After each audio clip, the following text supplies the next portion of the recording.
অসমৰ পৰৱৰ্তী মুখ্যমন্ত্ৰী হ'ব গৌৰৱ গগৈ। গৌৰৱ গগৈৰ উত্থানে অসমত নতুন জোৱাৰ তুলিছে।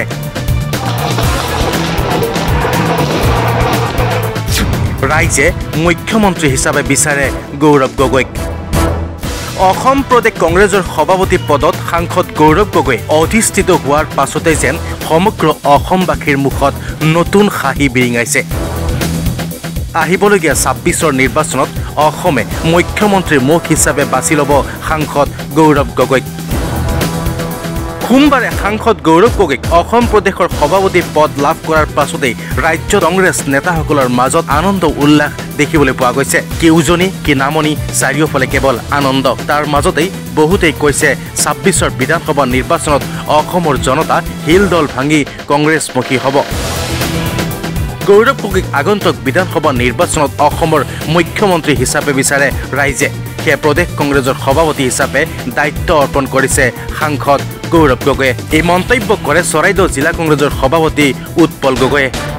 অতি আনন্দিত হৈছোঁ যে যোৱাকালি ভাৰতীয় জাতীয় কংগ্ৰেছে AICCয়ে গৌৰৱ গগৈক দলৰ অসম প্ৰদেশ কংগ্ৰেছ কমিটিৰ সন্মানীয় সভাপতি হিচাপে নিয়োগ কৰাত অসমৰে নহয় বিভিন্ন ৰাজ্যৰো আমি বাৰ্তা শুনিবলৈ পাইছোঁ যে অসমৰ বিভিন্নজনে উঠি অহা নতুন প্ৰজন্মই বিশেষকৈ যেনেধৰণে ভাল পাইছে বা এটা ভাল কাম কংগ্ৰেছে সিদ্ধান্ত লৈছে বুলি যি সকলোৱে মত প্ৰকাশ কৰিছে, ই আমাৰ কাৰণে বৰ আনন্দৰ বিষয় হৈছে।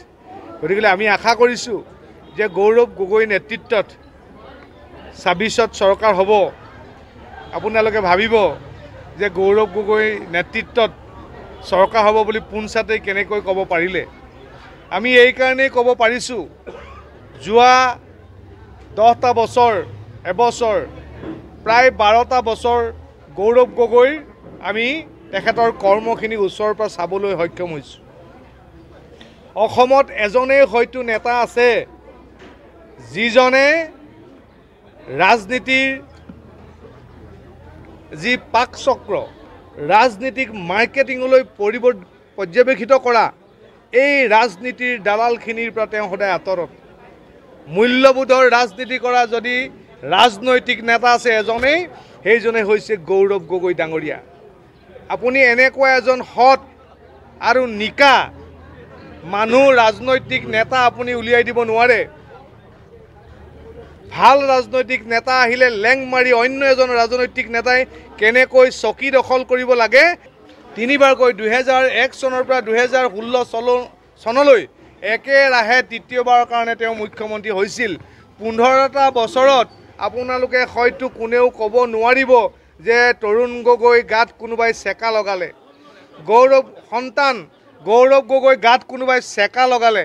গতিকে আমি কোনো চেকা দেখা নাই। যদি সততাত নাথাকে, যদি মানুহজন সৎ নহয়, তেতিয়াহ'লে চেকা লাগিবই। কিন্তু আমি আজিলৈকে তেওঁৰ গাত চেকা লগা দেখা নাই।